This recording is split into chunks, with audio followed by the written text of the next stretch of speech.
धरती कब तक घूमेगी। दोस्तों, यह कहानी एक ऐसे माँ की है जो अपने बच्चों पर बोझ बन जाती है। इस कहानी के कहानीकार साबर दहिया हैं,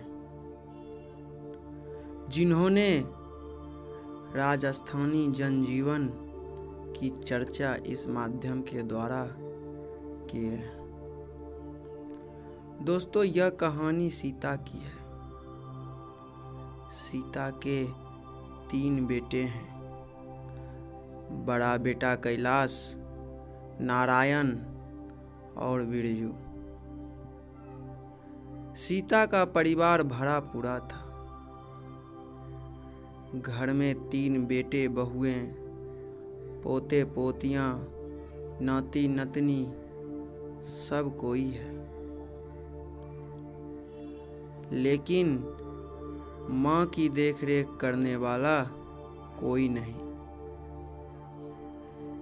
सीता के 3 बेटों में बनती नहीं थी। तीनों अलग अलग रहते हैं। सीता को किसी तरह दोनों शाम रोटी मिल जाती है, लेकिन रोटी ही तो सब कुछ नहीं होती ना।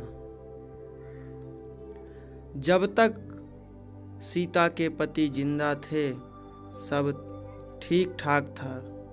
बच्चों की किलकारी सुन खुशी होती थी, और अब जब बच्चे किलकते हैं तो सारे भाइयों की आपस में लड़ाई हो जाती है।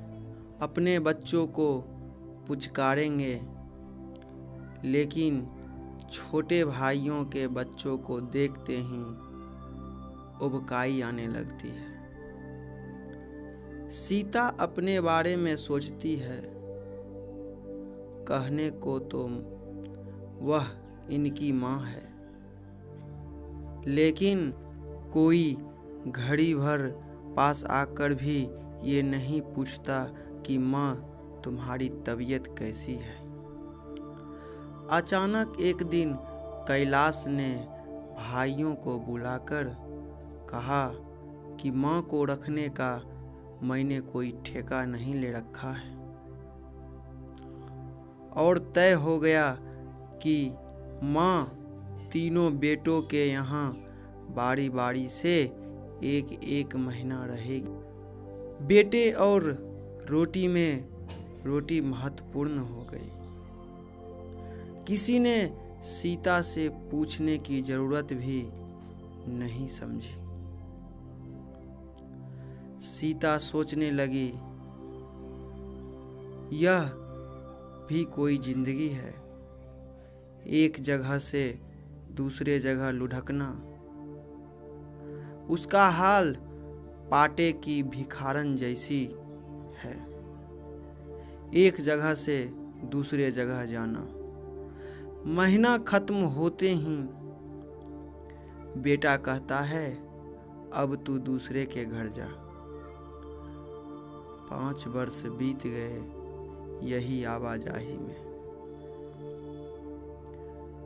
जब माँ बिरजू के यहाँ थी, तब नारायण की पत्नी ने बेटे के जन्मदिन पर सीता के लिए रसमलाई भेज दी।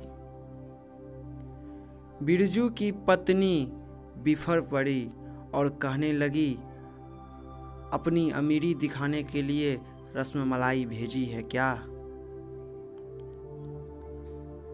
कांटों में घसीटती है बेचारी सीता। एक पेट के लिए इतना झंझट। एक दिन तो हद हो गई। कैलाश ने कहा कि अच्छा नहीं लगता कि माँ महीने भर इधर उधर लुढ़कती है। तीनों 50-50 रुपये हर महीना दिया करें। वह रोटी खुद पकाकर खाएगी। सीता कुछ न बोली। उसकी आंखों के आगे अंधेरा छा गया। रोने लगी, मगर आवाज़ बाहर ना निकली। सोचने लगी कि कौन सा मुफ्त का खाती है, बच्चों की देख रेख भी तो करती है। मजदूरी दे रहे हैं क्या? मजदूरी तो वह कहीं भी कर लेगी। दुनिया में कौन सा काम की कमी है, और ना सही तो कहीं पर बर्तन ही धो लेगी। अगले ही दिन सीता अपने 2-4 पल्लों की गठरी बांधी और अंधेरे ही अंधेरे घर से निकल गई। आज आकाश अनंत था, धरती बहुत बड़ी थी, रास्ता चौड़ा था, उसके चारों ओर खुली हवा थी। सीता को तो अपने ही घर में घुटन महसूस हो रही थी, लेकिन उम्मीद करता हूँ आपकी माँ को कभी घुटन महसूस ना हो।